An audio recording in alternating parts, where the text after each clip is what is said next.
তাহলে এটাকে ইন্টিগ্রেশন করলে আমরা এটা পাচ্ছি, তাই তো? তাহলে এর অ্যান্সারটা কি হবে? এর অ্যান্সারটা হবে e⁴x। তারপরে যেটাকে আমরা ইন্টিগ্রেশন করে পাচ্ছি, যেটাকে, তাহলে এইটাকে ইন্টিগ্রেশন করছি, তাহলে হবে tan inverse x plus c। এটাই তো? বোঝা গেছে?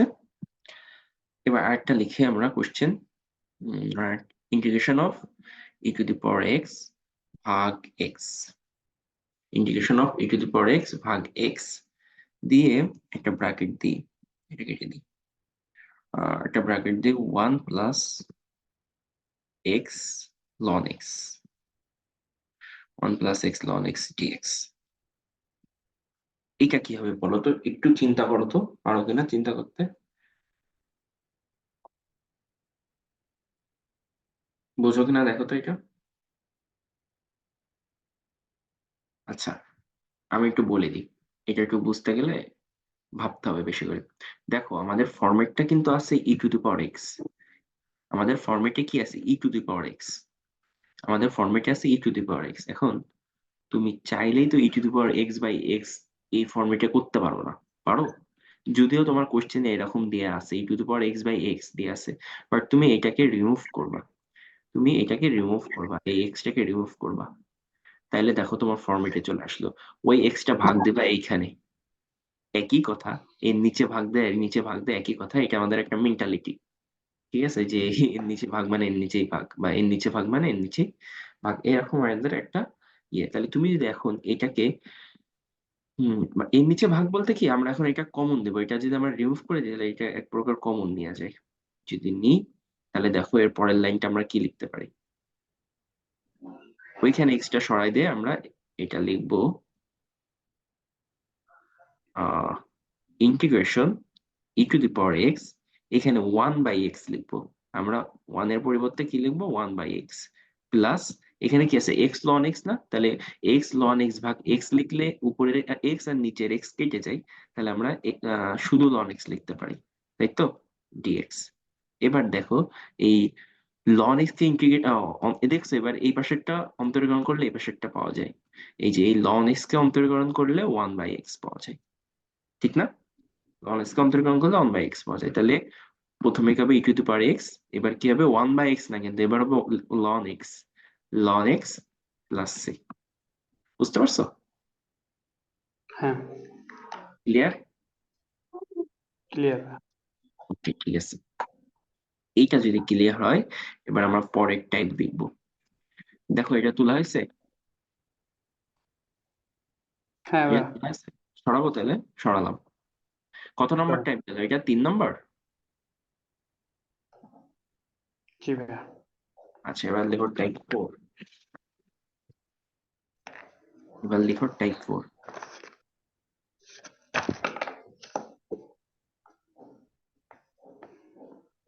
টাইপ 4টা কি? লিখো ইন্টিগ্রেশন, উপরে দাও a, নিচে দাও 0। ঠিক আছে? আমি কি হচ্ছে এটা পরে বোঝাচ্ছি, আগে নর্মালি লিখো, ফরম্যাটটা লিখো।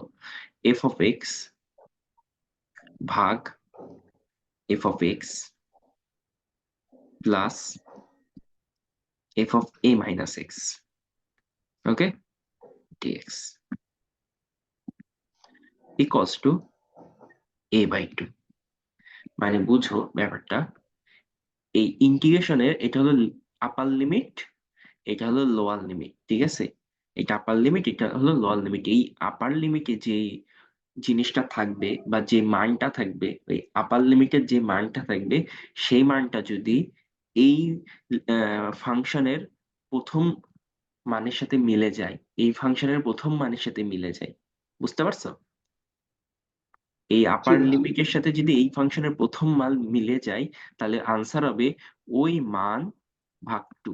ওই মান ভাগ 2। বুঝা গেছে? হুম। বোঝা গেছে?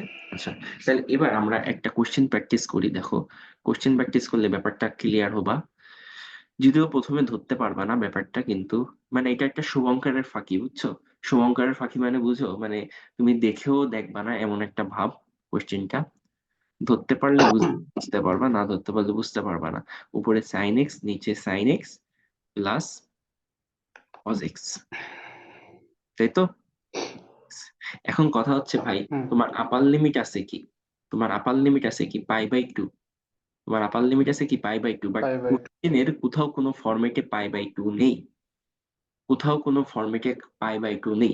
তুমি যদি তোমার চোখ দিয়ে দেখো, তাহলে তুমি দেখতে পারবা এখানে কোনো π/2 যদি নেই। cos 90 মান হয় কিন্তু তুমি যদি তোমার মন দিয়ে দেখো তাহলে অন, দেখতে পারবা। কি cos 90? বলো। যে π/2 মানে তো 90 ডিগ্রি।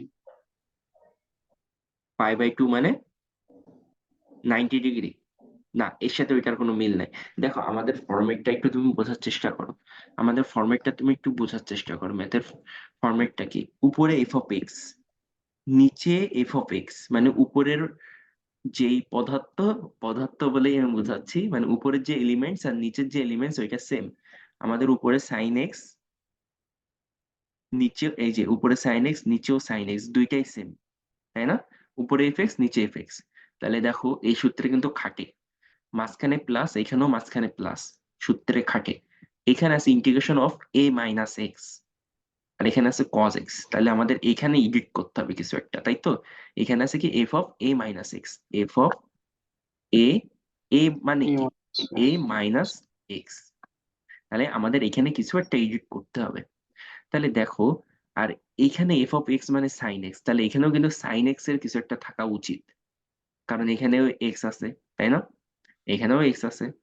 এখন কথা হচ্ছে আমাদের এখানে a মানে কি? π/2। আমাদের এখানে a মানে কি? π/2, তাই তো? তাহলে দেখো, তুমি যদি এই জিনিসটাকে, এই cos x টাকে এইভাবে হুম লিখতে পারো না? cos x টাকে তুমি এডিট করে sin x sin π/2 - x লিখতে পারো না? বুঝছো? sin π/2 হ্যাঁ - তো x মানেই হলো cos x। এটা হলো তোমার ত্রিকোণমিতির বেসিক জিনিস। cos এই- x। এটা যদি না বুঝো, তাহলে তোমাকে আবার ত্রিকোণমিতি পড়াইতে হবে আমাকে। বুঝতে না পারছো? না না, ঠিক আছে, ওই যে, হুম হুম। কোন চেঞ্জ হয়ে যায় এটা? জি ভাই, π/2 হলে কি হয়, তোমার যে সাইন থাকলে কস হয়ে যায়, আর জি ভাই মাইনাস, ওইটা। ওইটাই হলো ব্যাপারটা। ঠিক আছে, এখন নাহলে তোমাকে আবার ত্রিকোণমিতি বুঝাইতে হবে। তাহলে হুম, এতটুকু বোঝো, এই বুঝছি cos বুঝছি। x এ তুমি π/2 - x লিখতে পারো, তাই না? তাহলে উপরে দেখো, এবার কিন্তু তোমার ফরম্যাট ফুলফিল, মানে পুরোপুরি ফিল আপ হয়ে যাচ্ছে। তাহলে উপরে সাইন এক্স, নিচে সাইন এক্স প্লাস, এই সাইন এক্স এর পরিবর্তে তুমি লিখতে পারো কি সাইন π/2 - x, তাই না? এবার দেখো তোমার ফরম্যাটে মিলে যাচ্ছে, হুম, উপরে কি π/2, নিচে হলো 0। তাহলে এই π/2 হলো তোমার এ, এই জায়গা, তাই তো? তাহলে এই অ্যান্সারটা কি হবে তোমার এখানে? a/2, মানে π/2/2, নাকি? মানে অ্যান্সারটা হবে π/2/2, বা তুমি π/2 এটা লিখতে পারো π/4। অ্যান্সার হলো তোমার π/4। মানে ব্যাপারটা হলো তুমি ধরতে পারলে সাথে সাথে অ্যান্সার হয়ে যাবে, ধরতে পারলে সাথে সাথে অ্যান্সার। তুমি যদি বুঝে যাও যে এটাকে এই π/2 এই ফরম্যাটে ফেলা লাগে, এইসব তো কিচ্ছু করবা না তুমি। জাস্ট কি করবা, এই π/2 রে 2 দ্বারা ভাগ করে দিবা, ওইটাই অ্যান্সার। বা তুমি অপশন দেখলেও বুঝতে পারবা যে, যখন দেখবা যে একটা ইন্টিগ্রেশনের অ্যান্সার শুধু পায়ের মানে আছে, হুম, তখন তুমি কিন্তু বুঝে যাবা যে তাহলে এখানে ওই ভাইয়ার ওই সূত্রটা খাটে, ঠিক না?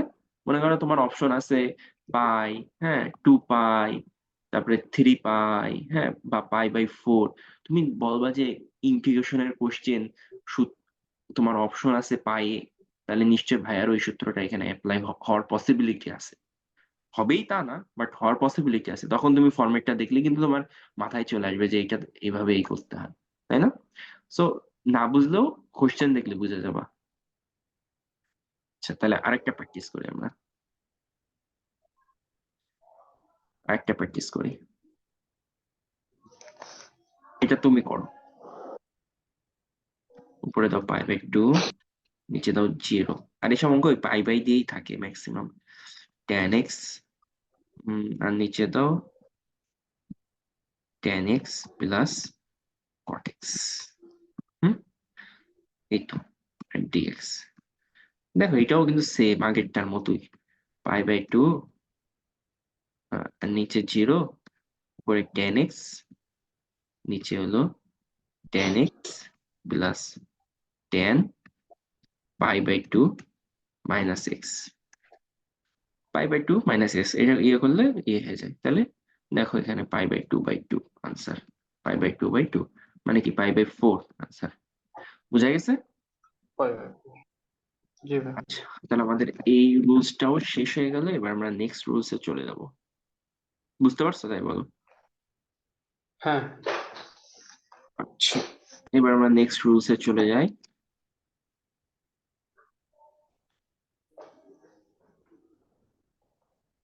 কত নম্বর টাইম গেল আমাদের? টাইপ 5 হবে এবার ভাই। এর পরের ক্লাসে আমরা এমন মজার মজার জিনিস দেখবো, এই ক্লাসে দেখবো না। ঠিক আছে, পরের ক্লাসে সেই জোস জোস জিনিস দেখবো। হেভি, মানে অনেক বড় বড় ম্যাথ যেগুলো ন্যাচারালি আসে, মানে দেখলেই তোমার অ্যান্সার হয়ে যাবে, মানে 10 সেকেন্ডও লাগবে না, 2 সেকেন্ড লাগবে। এরকম করে করবো। আগে বেসিকটা বুঝাবো, দেন করাবো পরের ক্লাসে, তাহলে মজা পাবা। লেখো টাইপ ফাইভ। টাইপ 5। তো এগুলো একটু বোরিং, এগুলো একটু হুম। বোরিং, হ্যাঁ এগুলো একটু বোরিং, বাট ইজি। লেখো একটা ফরম্যাট লিখো আগে। π/2, 0, লিখো উপরে সাইন, উপরে এক্স, নিচে লিখো sine x plus cos x d x. ঠিক আছে, এই ফরম্যাটে যদি থাকে তাহলে হবে π/4 অ্যান্সার। ডাইরেক্ট হবে π/4 অ্যান্সার। এবার একটা নোট লিখে নাও, একটা নোট লিখে নাও। এটা লিখার আগে একটা নোট লিখে নাও। নোটটা হলো লিমিট পাই বাই π/2, 0, মানে আপার লিমিট π/2, লোয়ার লিমিট যদি 0 হলে, এবং সাইন কস ট্যান, তারপরে হলো কোসেক সেক, কোসেক সেক এর, কোসেক সেকের পাওয়ার একই, পাওয়ার একই হওয়া লাগবে, বুঝছো? পাওয়ার একই হলে, পাওয়ার একই হলে উত্তর হবে, উত্তর হবে π/4, একদম ডাইরেক্ট। তাহলে তুমি প্রথমে দেখবা তোমার লিমিট π/2 আর 0 আছে। প্রথমে তুমি দেখবা তোমার লিমিট π/2 আর 0 আছে, আর উপরে সাইন কস সেক যাই থাকুক, প্রত্যেকটার পাওয়ার যদি সেম থাকে, দেখো প্রত্যেকটার পাওয়ার আমি এ লিখছি, তাহলে তোমার অ্যান্সার হবে কি π/4। ডাইরেক্ট একদম চোখ বন্ধ করে। ফাইভ। 1 সেকেন্ডও লাগবে কম, 2 সেকেন্ড লাগবে, 3 সেকেন্ড লাগবে, কয় সেকেন্ড লাগবে আমার বোঝাও। শুধু ঠিক আছে, দেখতে খালি দেখতে যতক্ষণ, গুড, খালি দেখতে যতক্ষণ, আর গোল দিতে যতক্ষণ, নাকি গোল পূরণ করতে যতক্ষণ। বুঝা গেছে? জি। তাহলে একটা প্র্যাকটিস করো। তাহলে শুধুমাত্র এখানে সাইন লিখছে বলে সাইন না, হ্যাঁ। সেক কোসেক যা থাকুক।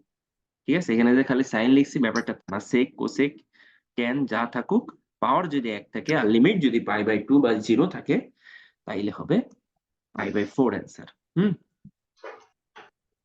আচ্ছা, এবার লিখো। হুম। আচ্ছা, 1 মিনিট, আমি আগে একটা জিনিস দেখিনি, একটা জিনিস ভুল করছি কিনা। ঠিকই আছে।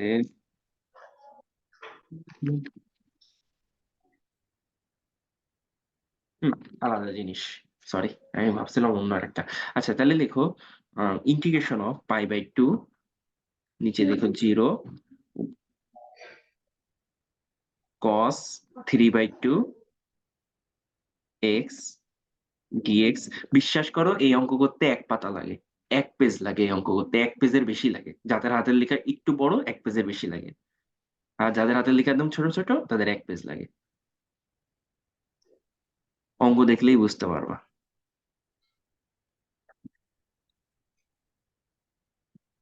না দেখাই ভালো। না দেখাই ভালো না। এই দেখো, তোমার এখানে জি কি ভাই, আর দেখো ভাই, লাগবে না কদিন। তোমার আছে π/2 আছে, 0 আছে, পাওয়ার সব কয়টার 1। ডাইরেক্ট অ্যান্সার কি হবে? π/4। Direct answer π/4। বাট মাথায় রাখবা π/2 আর 0ই হওয়া লাগবে পাওয়ার। ঠিক আছে, এই অঙ্কটা করতে লাগে 2 পাতা, 2 পাতা লাগে কিন্তু এই অঙ্কটা। পাওয়ার কটা দেখতে যত সময় লাগে। ঠিক আছে, অঙ্কটা